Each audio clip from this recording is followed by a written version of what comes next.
চূড়ান্ত হলো ব্রাজিলের প্রীতি ম্যাচের সময়সূচি। দীর্ঘ 10 বছর পর ফ্রান্সের মুখোমুখি হচ্ছে ব্রাজিল। কবে, কখন, কয়টি প্রীতি ম্যাচ খেলবে ব্রাজিল, এ নিয়ে বিস্তারিত জানতে হলে ভিডিওটি না টেনে শেষ পর্যন্ত দেখতে থাকুন। আর আপনি যদি আমাদের চ্যানেলে নতুন হয়ে থাকেন তাহলে এক্ষুনি সাবস্ক্রাইব করে রাখুন। আর ইতিমধ্যে সাবস্ক্রাইব করে থাকলে আপনাকে অসংখ্য ধন্যবাদ। আনচেলত্তি ব্রাজিলের কোচ হয়েই ঘোষণা দেন ব্রাজিল ফুটবল বদলে দেবেন।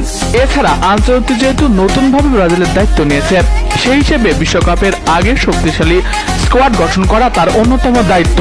এই লক্ষ্যে বিশ্বকাপের আগে তিনি বেশ কিছু প্রীতি ম্যাচ আয়োজনের কথা ভাবছেন। যেহেতু ব্রাজিল জাতীয় দলের হয়ে খুব একটা বেশি ম্যাচ পাচ্ছেন না আনচেলত্তি, সেই হিসেবে তিনি স্কোয়াড নির্বাচন করতে আরো বেশ কিছু ম্যাচ আয়োজন করার কথা ভাবছেন। সেই লক্ষ্যে সিবিএফও সম্মতি জানিয়েছে। তারই ধারাবাহিকতায় 4 থেকে 6টি প্রীতি ম্যাচ খেলার কথা ভাবছে আনচেলত্তি। সেই লক্ষ্যে আবারও 10 বছর বাদে প্রীতি ম্যাচে মুখোমুখি হচ্ছে ব্রাজিল ও ফ্রান্স। ব্রাজিল ও ফ্রান্স সর্বশেষ মুখোমুখি হয়েছিল 2015 সালে।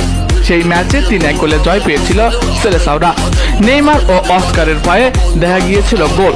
বর্তমান সময়ের অন্যতম সেরা একটি দল ফ্রান্স।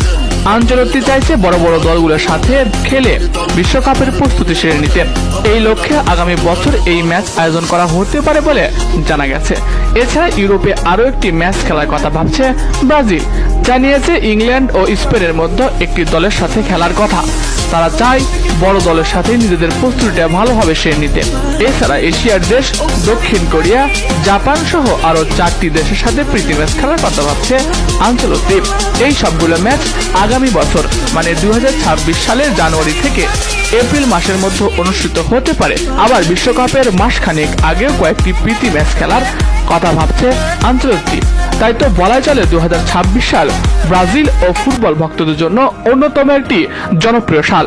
ব্রাজিল নাকি ফ্রান্স, কে জিতবে, কে কয়টি গোল করবে, এই নিয়ে আপনি আপনার মন্তব্য জানাতে পারেন কমেন্ট বক্সে। এছাড়াও খেলাধুলার সকল আপডেট সবার আগে পেতে হলে আমাদের চ্যানেলটি সাবস্ক্রাইব করতে ভুলবেন না। ধন্যবাদ।